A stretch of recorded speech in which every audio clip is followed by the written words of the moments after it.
So about to kickstart episode 935. We got a new opening 23, Dreaming On. So I'm curious about the visuals. I'm pretty sure there's going to be a spoiler or two. So let's see what it offers. I will not post the opening in this video. I will leave it in the link in the description of that down below so you can check it out. Obviously, the reasons explains for itself, copyright. So that's live. So let's do it. Luffy, okay. Oh, there's the hockey. Okay. Kaido, there's the Straw Hats. Okay. Oh, they're showing the new gear. Oh, the new gear and Onigashima for Straw Hats. Okay. Oh, I'm liking the beat. Oh, Odin. In the very first visual, Toki, the Scabbards. Okay. Akazaya 9, Kinoshio, Orochi, Big Mom. Okay, and Kaido. There's the Alliance, Supernova. Nice. Jinbei. Oh, that just spoiled. Oh my god. Yo, what? Oh, the clash, the epic clash, Whitebeard and Roger. Okay, this is. I'm assuming this might be the visuals for the episode. Zoro, yeah. Okay, yeah. Oh, dude, I like the opening. I really like the song. The visuals fit. Zoro, Luffy, Sanji. Yeah. Big Mom. Okay. Robin doing her thing. Good. Chopper, Frankie. Oh, Queen. Sanji doing his thing. Zoro. Is this foreshadowing another clash in Dragon Form against Luffy and Kaido? Wow, folks. So that was the opening and that was the episode I just got done watching. So in terms of like the song, I like it a little bit more than Over the Top. I won't lie. The visuals, like, I'm not saying I was surprised by the amount of spoilers because Japan spare no expense in going overboard when it comes to spoilers. I think we could agree to that, but it's done as a way of attracting more eyes to what the Wano arc. It was done for the very first opening, so I'm not surprised. There's certain things in that opening that made me think. Like, first off, there's a lot that happens in the opening. You really have to pay close attention to each frame. Like, I didn't notice this at first, but when you see the straws going in, like the first two are Luffy and Zoro. Like the fact that Zoro, you noticed immediately that Zoro has a different sword, right? Like, he doesn't have Shusui anymore. Contrary because of what happened in the previous episode with Yukimaru stealing Shusui. But if you notice the sheath, one of his swords is different. So that's going to play a role. So that was a spoiler. Also, the whole thing with Luffy, it was shown twice with Luffy doing his hockey. But if you notice, like, it focused inside. Like, the whole point of this type of hockey is to, like, do it to be invisible without you making it obvious, like he's using arm and hockey. That's what Luffy wants to go for. So now the whole thing with like Straw Hats against Kaido is like the battle that's taking place right now in the manga. That's about to take place in the manga. The Straw Hats with their outfits. Not surprised about that at all. I expected a panel or a shot of Kozuki Odin. I have to admit, I wasn't expecting Whitebeard to clash with Roger. I really wasn't. But again, a lot of people may have some problems about these spoilers. I don't, because the song fits the visuals anyway. So that's what I look for when it comes to an opening in One Piece. If it's as good as the song, then I'm all for it. So, and the song was pretty good anyway. The whole thing about like Kozuki Odin being showed, and now obviously the other members from the Kozuki Odin flashback that just got revealed. The biggest shocker to me though is like the shot of the Emeralds. Like, is that a spoiler? Because let me tell you something. Like, it shows obviously Kobe. We know X Drake is on Wano, but it shows a shot of Fujitora. And wait, is that a spoiler? Because that, unless that's referencing a world building episode, that hasn't happened yet. So the whole thing with Luffy against Kaido, I initially stated maybe that's a spoiler, but maybe that's just for aesthetic reasons, like for visual reasons. Because I truly think, like, I don't think anything gets put in this opening spoiler wise without Oda's blessing. I really believe that. So yeah, so there's a lot of spoilers in this, but I like the song, I like the visuals, so it goes well. And the episode as a whole is a very simple episode in structure. It follows two parts, well, three technically. So it follows Luffy in Udon prison with Hyogoro, and they go up against the Armadillo Beast Pirate and also the Spit guy, as Luffy pointed out, the guy who kept on spitting on Luffy. There's two instances I like about this scene. One is like Luffy coaching Hyogoro to avoid their attacks because they try to attack Hyogoro.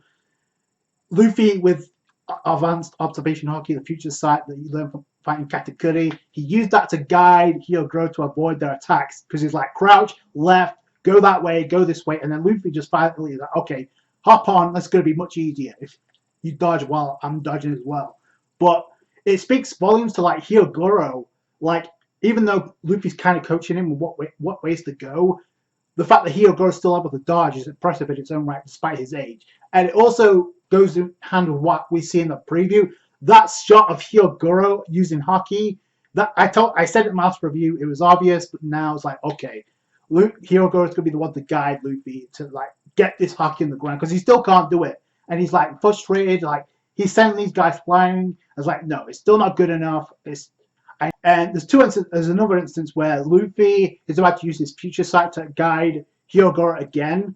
But if you get the sound effect that Luffy uses, I like that. Like before he uses it, and then he coaches Hyogoro. But the sound it makes is similar to that of if Goku would unleash Ultra Instinct. Go back and watch. You have to replay that scene, which is a kind of ironic considering what's about to come is very similar to Ultra Instinct, what Luffy's about to master in terms of mindset. So yeah, that the second scene that we see is taking place at the Ryatsu prison, where we see Beppo and the rest of the Shachi and Penguin also being captured on the Heart Pirates. Law freaking out because Shinobu was like doubting the fact that all these guys might blab. Obviously, Law having faith in his crew, and it was backed up in this episode like that. We're not going to spill the beans. They were worried that people might think that, but Law has faith in his captain, says Beppo.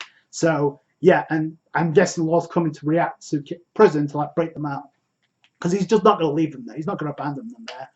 The third scene goes to Ringo, where Zoro's being patched up by Komurasaki, as we found out in this episode, Hiyori, by the end of the episode. So, I got to admit, despite the pace of the episode, I love the interaction between Zoro and Komurasaki already. Like Zoro waking up and finding out because he's wounded, Komurasaki doesn't want Zoro to leave, so he's like latching onto his arm, making it even worse. That's all funny. Like the whole gag about Toko saying, "Oh, I'm not a boy, but my name's," I guess, spelt like it states that I'm a boy, but I'm not. And everybody else laughed, but Zoro didn't. And he's like, "Yeah, that's not funny, kid." And the whole thing, the expression of Toko was priceless. Like, yeah, everybody else laughed, but Zoro doesn't. Like, Zoro doesn't usually crack to gags like that. So, and even Zoro says, "Why didn't you laugh?" And Zoro's like, I have no idea." Typical Zoro. And the thing is, it's probably a good thing that Zoro stays put because he's probably going to get lost anyway if he wants to go find Shisui. But we kind of get some exposition, like obviously Yukimaru's a weapons collector, so he's probably going to reappear, and that's when Zoro, okay, it's not that bad, so I'm just going to wait until he turns up.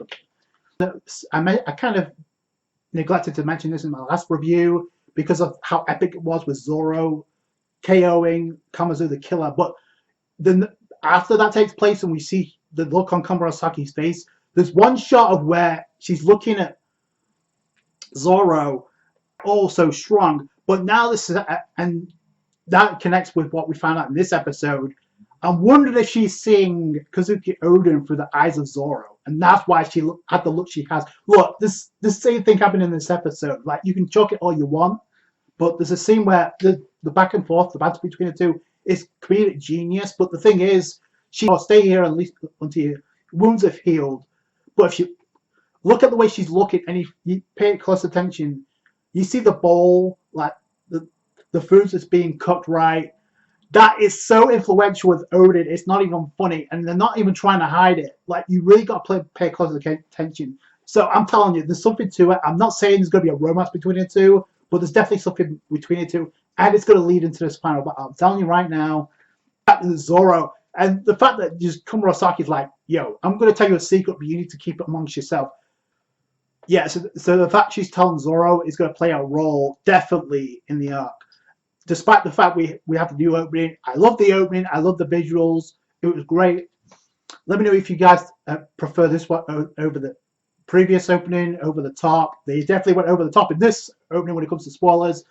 The Marines, that caught me off guard.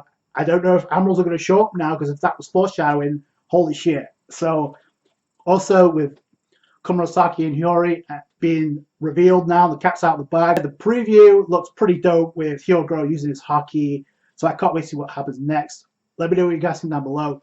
Like the review if you did, leave a thumbs up. That's going to do it for today, guys. Thank you all so much for watching. Comment down below your thoughts. Subscribe channel for more One Piece.